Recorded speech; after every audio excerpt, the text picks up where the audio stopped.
চট্টগ্রামের আকবর্ষা সীতাকুণ্ড থানাধীন জঙ্গল সলিমপুর সমাদারপাড়া এলাকায় রেল লাইনের আশেপাশে প্রায় ৫,০০০ অসহায় মানুষ বসবাস করছে দীর্ঘ ১৫ থেকে ২০ বছর। কিন্তু হঠাৎ গতকাল বিকেলে বিয়াসারামের লোকজন মাইক দিয়ে ওখানে বসবাসকারী লোকজনকে বাসস্থান ছেড়ে চলে যেতে বলে এমন অভিযোগ ভুক্তভোগী এলাকাবাসীদের।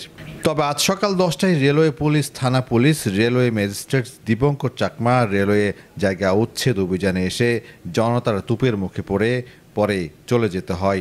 এ সময় রেলওয়ে আশেপাশে বসবাসকারী লোকজন অভিযোগ করে বলেন, যদি আমাদের উচ্ছেদ করতে হয় তাহলে পাহাড়তলি থেকে সীতাকুণ্ড পর্যন্ত সব জায়গায় উচ্ছেদ করতে হবে। আমাদেরকে কোনো নোটিশ ছাড়া উচ্ছেদ করে দিচ্ছে। আমরা গরিব, আমরা কোথায় যাব পরিবার পরিজন নিয়ে? তাদের দাবি, তাদেরকে যেন পুনর্বাসনের ব্যবস্থা করা হয়। এত বছর আরা ঘরে দুয়ারে আসিলাম, এখন বিয়া সালামাই আর ঘর দুয়ার ব্যাগ ভাঙি দেন, এখন আর পুনর্বাসন করে দাও, আর সাগে নুন ২০০০ বাড়তে তারি, আর এছাড়া আর কিছু না চাইলাম। আইরা হারাত ভাঙি দিব, গরিব আর যাই হন্ডায় দুগুন মানুষ, আর গরিব দুনিয়া মানুষ হঠাৎ মধ্যে ওর জায়গা ও নিব, আমাদের জায়গা নিব কেন? আমাদের জায়গা নন হবে না, ভাঙতে হবে না। মুরব্বী আছে, বাচ্চা আছে, জামাই আছে, বউ আছে, এগুলো নিয়ে মাল সামান নিয়ে আমরা কোন জায়গায় যাবো? কারণ আমাদের তো ঘর বাড়ি এগুলো ছাড়া আর নাই, ঠিক আছে? আর আজকে কালকে রাতের মধ্যে যাইতে বলছে, আজকে সকালের মধ্যে ওরা আসি ভাঙচুর করবে বলছে। ওরা আমাদের থেকে অনুমতি নিছিল, আমাদের সাথে সম্প্রচারণা করছিল, আমাদের সাথে আসি বৈঠক করছিল, আমাদের কোন জায়গায় হাসতাম দেবে এটা বলছিল, কিছু বলে নাই। ওরা হঠাৎ যায় কেরাং দেবে নিচে, এত বড় কলিজা কার? সরকার যদি নিতে হয় পাহাড়তলি থানা থেকে সীতাকুণ্ড থানা পর্যন্ত সব জায়গায় ভাঙতে হবে, শুধু বিচারের পিছনে আমাদেরকে কষ্ট দিতে পারবে না। আইন সবার জন্য সমান, ঠিক আছে? আমরা টাকা দাবি করি না, আমাদের জায়গা আমরা চাই, আমরা বেসরকারি ভাবে উঠবো না। দইরা ভাঙিয়েছে সব। আমরা এখন রেল রাস্তার মধ্যে রেল রাস্তার ভাষণে বসবাস করি, ঘর দুয়ার উড়েছি, কষ্ট করি, সমুদ্র টমুদ্র বিয়া টুবা লই, এখন আঙ্গরে গাইলে তো উড়ি যাই, তো ভাঙি দিব যাই আর ব্যাকিয়া টিয়া করিয়েছি।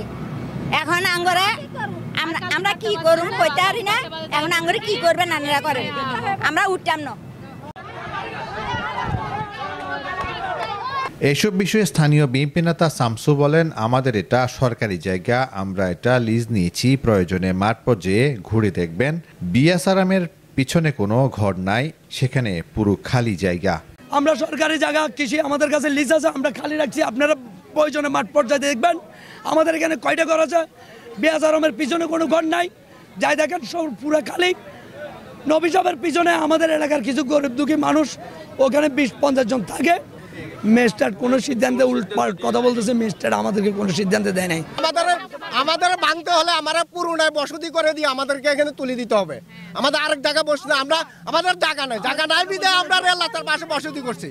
আমাদেরকে এখান থেকে নিয়ে আরেক জায়গায় ওর যেখানে ভালো লাগে ওখানে আমাদেরকে বসতি করে, আমরা মাথা লুকাইতে চাই। আমাদের দাবি হলো। তবে উচ্ছেদের বিষয়ে গণমাধ্যমের সাথে কথা বলেননি রেলওয়ে ম্যাজিস্ট্রেট দীপঙ্কর চাকমা। চট্টগ্রাম থেকে মোহাম্মদ নুর নবীর পাঠানো তথ্য ও ভিডিও চিত্রে নিউজ ডেস্ক, প্রতিদিনের কাগজ, চট্টগ্রাম।